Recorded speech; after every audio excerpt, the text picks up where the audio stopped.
భాస్కర్ రెడ్డి 2 సార్లు గెలిచినాక first time గెలిచినప్పుడు ప్రజలకు ఏం చెప్పేవాడంటే నేను ఎమ్మెల్యే అయినా గవర్నమెంట్ లేదు, నేనేం చేయలేకపోతున్నా, ఇప్పుడు నేను గెలిచా, గవర్నమెంట్ వస్తే మీకు ఏమైనా చేస్తా అన్నాడు.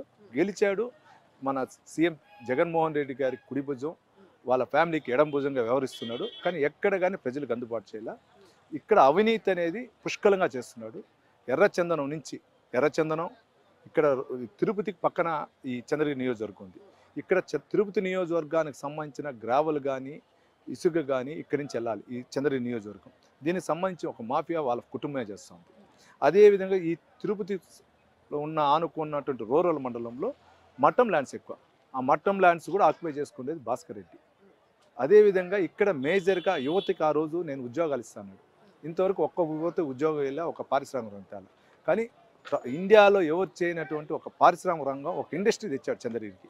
దానికైతే మీ ద్వారా ఒక చెప్పదలుచు ఏదంటే ఆ ఇండస్ట్రీ గంజా ఇండస్ట్రీ. ఇంతవరకు దేశంలో ఎక్కడ తేలా చంద్రగిరి నియోజకవర్గానికి గంజా ఇండస్ట్రీ తెచ్చిన ఘనత చెవిరెడ్డి భాస్కర్ రెడ్డి తెచ్చింది. కాబట్టి అది ఆయన చేసిన ఇది. ఈ అనుకూల పరిస్థితుల వల్ల నాకు నమ్మకం ఉంది. గత 4-5 నెలల నుంచి మీరు చెప్తూ ఉన్నారు చెవిరెడ్డి భాస్కర్ రెడ్డి 4,000 కోట్లతో రెడీగా ఉన్నారు, ప్రతి ఓటర్కి 10,000 ఇవ్వబోతున్నారని చెప్పి. వాళ్ళు ఏం చెప్తున్నారంటే సో ఇదే ప్రజల్లోకి తీసుకెళ్లాలనుకుంటున్నారు, ఎందుకంటే వాళ్ళు ఏం చేశారు చంద్రగిరి నియోజకవర్గానికంటే చెప్పుకోవడానికి ఏమీ లేదు అని ప్రధానంగా అదే ప్రజల్లోకి తీసుకెళ్ళడానికి ప్రయత్నం చేస్తున్నారు. ఏం చెప్తారు? చంద్రగిరి నియోజకవర్గంలో 2014లో తెలుగుదేశం ప్రభుత్వం ఉన్నప్పుడు ఇక్కడ రేషన్ కార్డులు ఉండొచ్చు, పెన్షన్లు ఉండొచ్చు, అందరికీ బడుగు బలహీన వాళ్ళకి ఇచ్చేవారు.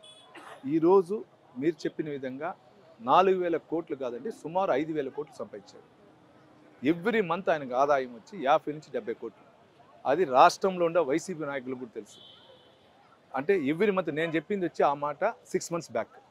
ఇప్పుడు 6 మంత్స్ తర్వాత పెరిగింది. అందువల్ల సుమారు 5,000 కోట్లు ఉండొచ్చు.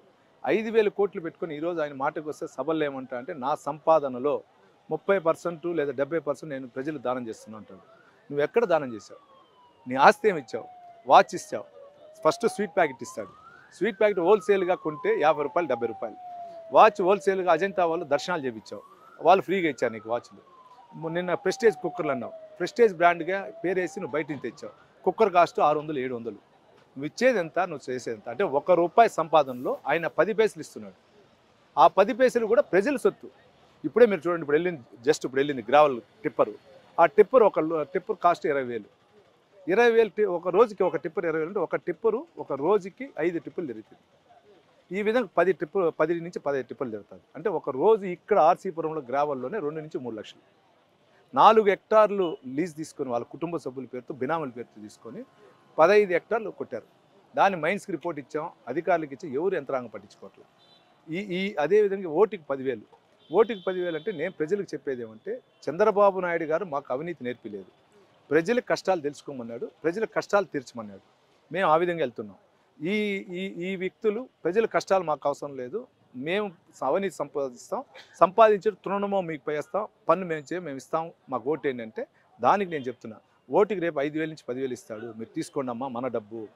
నాతో పాటు 2019లో నామినేషన్ ఇచ్చినప్పుడు ఆయన ఆస్తి విలువ ఎంత, నా ఆస్తి విలువ ఎంత, నాకంటే ఆయన తక్కువలో